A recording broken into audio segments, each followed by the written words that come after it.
BJP সৰকাৰ এখন সাম্প্ৰদায়িক সৰকাৰ তেকে জাতি ধৰ্ম লৈ সদায় হাই কাজিয়া কৰা এখন সৰকাৰ চাওক আজি অসমত কি হৈ আছে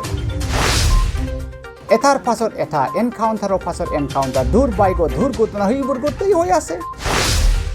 পিপিএলটো কি সৰকাৰ হয়তো পিপিএলটো নিজৰ হাতত নিজৰ ভৰিত থিয় দিবলৈ নোৱাৰা এখন সৰকাৰ বিজেপিৰ খেৰানি চাকৰি খৰা নিচিনা এখন গভর্নমেন্ট সেই গতিকে ইউপিপিএলক ভোট দি লাভ নাই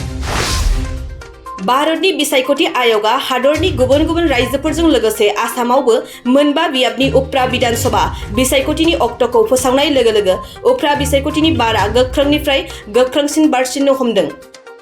रायजोनि गुबुन बियाबफोरजों लोगोसे 28 नं गसाइगाव बियाबावबो गुबुन गुबुन राजखान्थि दोलोफोरा फैगौ 30 अक्ट'बराव खुंफुंनो गोनां उफ्रा बिसायख'थियाव बाहागो लानो थाखाय जानजि खाफ्रादों। गुबुन दोलोफोरजों लोगोसे कंग्रेसआबो बिजाथि फसंनो थाखाय साखाफारा जादों। বিজেপিৰ যে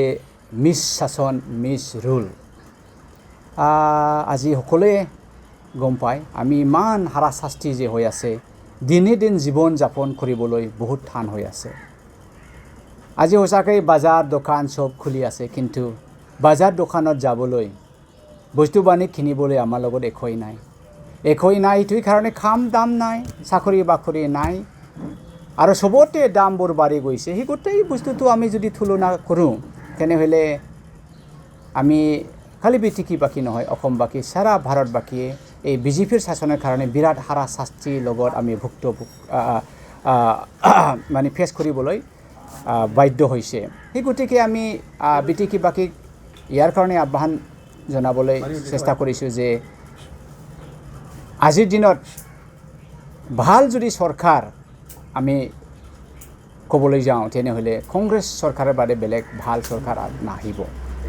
বিজেপি সৰকাৰ এখন সাম্প্ৰদায়িক সৰকাৰ তেকে জাতি ধৰ্ম লৈ সদায় হাই কাজিয়া কৰা এখন সৰকাৰ চাওক আজি অসমত কি হৈ আছে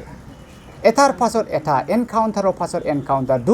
দুৰ্ঘটনা সেইবোৰ গোটেই হৈ আছে আজি অসমখনৰ কথাটো চাওক অসম ভাৰতৰ মাজত 10টা গৰীব সবচে গৰীব ৰাজ্যৰ মাজত অসম 1 নম্বৰ গৰীব মষ্ট ৰাজ্য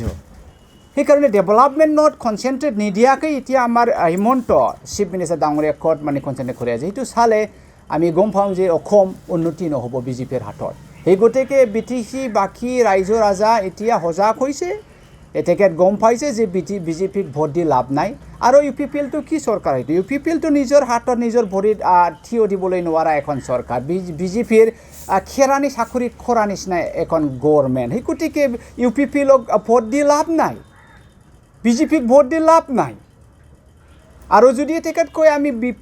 বিজেপি আৰু ইউপিপিএল যদি এলায়েন্স এইটো এটা ৰকমৰ আনহলি এলায়েন্স এই এলায়েন্সৰ কোনো কিবা গুৰুত্ব নাই সেই গতিকে আজি আমি চাওঁ যে কংগ্ৰেছে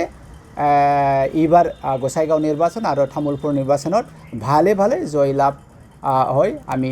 ভিক্টৰি হৈ যাম হিচাপে আমি গোসাইগাঁও এলাইচিত আজিলৈ 3জন দাবীদাৰ পাইছোঁ আৰু এই 3জন দাবীদাৰো আদিবাসীৰ পৰা তেখেত আছে লিষ্টত জুৱেল টুডু মংগল টুডু আৰু হেলেন মুৰ্মু ডাঙৰীয়ানী এজন মহিলা আৰু 2জন পুৰুষ আৰু তামিলপুৰত এতিয়ালৈকে আমি 2জন দাবীদাৰ পাইছোঁ এজন নেপাল কমিউনিটিৰ পৰা ভাস্কৰ ঢাল আমাৰ এজন জ্যেষ্ঠ কংগ্ৰেছ কৰ্মী বুলি আমি ক'ব পাৰোঁ আৰু এজন বিনাৰাম বড়ো এজন ভাল মানুহ এই 2জনৰ মাজত দাবীদাৰ এজন নহয় এজনে পাব প্ৰিপাৰেশ্যন হিচাপে আমি যে এইটোৱে ক'ব লাগিব বিটিসি এইবাৰ উপ নিৰ্বাচনৰ কাৰণে আমাৰ গৌৰৱ গগৈ ডাঙৰীয়া MP ডাঙৰীয়াক দায়িত্ব দিয়া হৈছে তেখেত ফুল সুইং কেতিয়াবা গোসাইগাঁও কেতিয়াবা তামুলপুৰ তেখেত ঘূৰা ঘূৰি চলি আছে আৰু কেম্পেইনটো চলি আছে এজ পাৰ্ট দ্য প্ৰিপাৰেশ্যন দুটা সমষ্টি আমি জিকিবলৈ সক্ষম